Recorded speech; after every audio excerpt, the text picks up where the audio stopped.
Hello. To read all the stories in full, please go to www.steveuk.blog. Thank you. Short story 174, The Art Class. The rain hammered against the windowpanes of the old community centre, a rhythmic counterpoint to the chatter inside. Sarah, perched on a rickety wooden stool, wrestled with her paintbrush. Frustration gnawed at her. The vibrant colours on her palette seemed to mock her, refusing to coalesce into the picture she envisioned. Across the room, bathed in the warm glow of a table lamp, sat Emily, her classmate and polar opposite. Emily, with her effortless strokes and calm confidence, was already halfway through a stunning landscape, the sky ablaze with fiery oranges and purples. A pang of envy shot through Sarah, quickly followed by a sigh. Art class was supposed to be her escape, a chance to unwind after a stressful week in her accounting job. Instead, it felt more like another test, another hurdle she couldn't quite clear. "Having a bit of trouble there, Sarah?" A gentle voice startled her. Mr. Davies, their art teacher, stood beside her easel, his kind eyes crinkling at the corners. He was a man whose passion for art was infectious, his white beard dusted with colourful specks, remnants of countless artistic endeavours. "Just can't seem to get it right," Sarah mumbled, gesturing at her canvas, a half-formed mess of greens and blues. Mr. Davies chuckled. "Art isn't about getting it right, Sarah.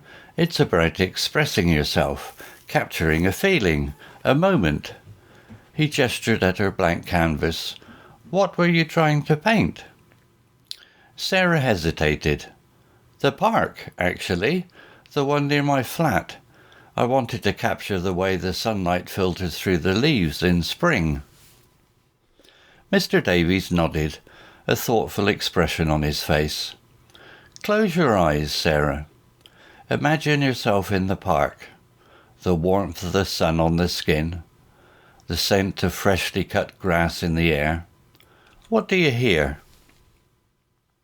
Intrigued, Sarah closed her eyes, letting the sounds of the classroom fade away.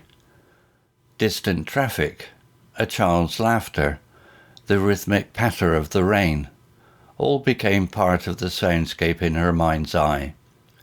But one sound stood out, the gentle chirping of birds. "I hear birds," she whispered, surprised by how clearly she could imagine it. "Good," Mr. Davies said softly. "Now, imagine those sounds translating into colours on your canvas. What colours represent those chirps for you?" Sarah opened her eyes, a spark of inspiration glinting within them. She dipped her brush in a bright yellow, a colour that seemed to embody the cheerful chirping in her head. Flicking her wrist, she dabbed the canvas with tiny dots like scattered sunlight through leaves. With renewed enthusiasm, she added other colours, blues for the sky, greens for the leaves, blending them with a newfound confidence. As the class drew to an end, Sarah looked at her canvas with a newfound sense of pride. It wasn't a perfect picture, not by a long shot, but it was hers. It captured a feeling, a moment in time, filtered through the lens of her own imagination. Leaving the community centre, the rain had stopped. As she walked home, Sarah noticed something new. The streetlights cast a warm glow on the wet pavements, creating a surreal, almost magical effect. A smile touched her lips. The world seemed a little more vibrant, a little more full of colour, thanks to the newfound perspective she'd gained in Mr. Davies's class. The following Friday, Sarah entered the art class feeling lighter. The room buzzed with conversation as students settled into their usual spots, but her gaze was drawn to a new face, a young man with nervous energy bouncing in his leg. "Hi," Sarah said, offering a friendly smile. "You must be new." He started, then grinned. "Yeah, first time here. Bit nervous, to be honest." "Don't worry," Sarah assured him. "Mr. Davies is a fantastic teacher. Just relax and have fun with it." Over the next few weeks, Sarah found herself drawn to the newcomer, whose name was Alex. He was a graphic designer by day, a complete novice in the world of oil paints, but his enthusiasm was contagious, and they found themselves encouraging and inspiring each other throughout the sessions. One Friday evening, as they were cleaning up their brushes, Alex spoke up hesitantly. "Sarah, I was wondering if you'd like to grab a coffee sometime. Outside of art class, I mean." Sarah's heart did a little flip. "Sure," she said, trying to sound casual. "That sounds great." They walked out into the cool night air, their laughter mixing with the city sounds. Looking back, Sarah realized art class had given her more than just a newfound appreciation for colour and form. It had opened a door to a world of possibility, a world where a simple brushstroke could lead not just to a painting, but to a connection she hadn't dared to hope for. Weeks turned into months, and Sarah and Alex became inseparable. Their art class became a shared haven, a place where they could explore their creativity and their growing feelings for each other. Mr. Davies, with his twinkling eyes, seemed to take a quiet pleasure in their blossoming romance. One Friday evening, the class was given a special assignment, a self-portrait. Sarah approached the task with a trepidation she hadn't felt in weeks. Staring into the small mirror Mr. Davies had provided, she saw a familiar reflection, yet one that felt subtly different. There was a newfound confidence in her eyes, a spark of joy that hadn't been there before. As she started painting, she realized it wasn't just her physical features she wanted to capture. She wanted to paint the way she felt, the happiness that bloomed inside her like a vibrant flower. She used bold brushstrokes, mixing colours with an abandon she wouldn't have dared before. Reds and oranges for passion, blues and greens for newfound peace. When it came time to present their work, Sarah felt a familiar knot of anxiety tighten in her stomach. But as she held up her painting, the nervous flutter subsided. The class fell silent and then erupted into applause. Even Emily, usually reserved with her praise, offered a genuine smile and a nod of approval. Mr. Davies' eyes misted over. "Sarah," he said, his voice thick with emotion, "you've captured something truly special here. It's more than a painting. It's a reflection of how the beautiful soul within." Sarah beamed, her heart overflowing with warmth. Art class, once a source of frustration, had become a source of joy, a place where she'd not only discovered her creative voice, but also found love. She glanced at Alex, who held her gaze with a smile full of pride. Together they had created something beautiful, both on the canvas and in their newfound connection. As they walked out into the starlit night, hand in hand, Sarah knew that this was just the beginning of their colourful adventure.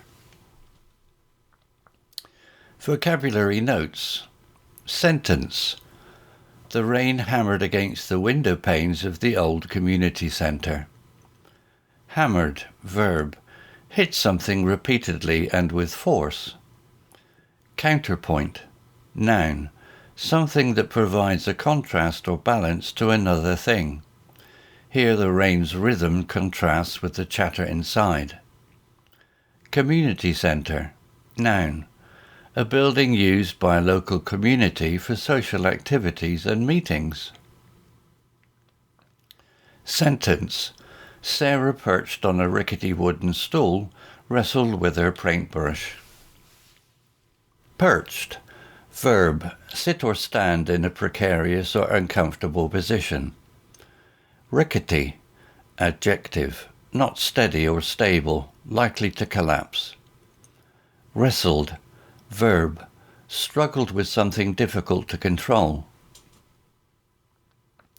Sentence, a pang of envy shot through Sarah. Pang, noun, a sudden sharp feeling of pain, sadness or jealousy. Sentence, Mr. Davies, their art teacher, stood beside her easel, his kind eyes crinkling at the corners. Easel, noun, a support for painting or artist materials. Crinkling, verb, become wrinkled or creased. Infectious, adjective, of a feeling or quality, easily spread to others. Sentence, close your eyes, Sarah, imagine yourself in the park. Imagine, verb, form a mental image of something, especially something that is not present or that cannot be seen. Sentence, Sarah dipped her brush in a bright yellow, a colour that seemed to embody the cheerful chirping in her head. Embody, verb, be a perfect example or symbol of something. Sentence, as the class drew to an end, Sarah looked at her canvas with a newfound sense of pride. Drew to an end, phrasal verb, came to a finish. Newfound, adjective, recently discovered or acquired.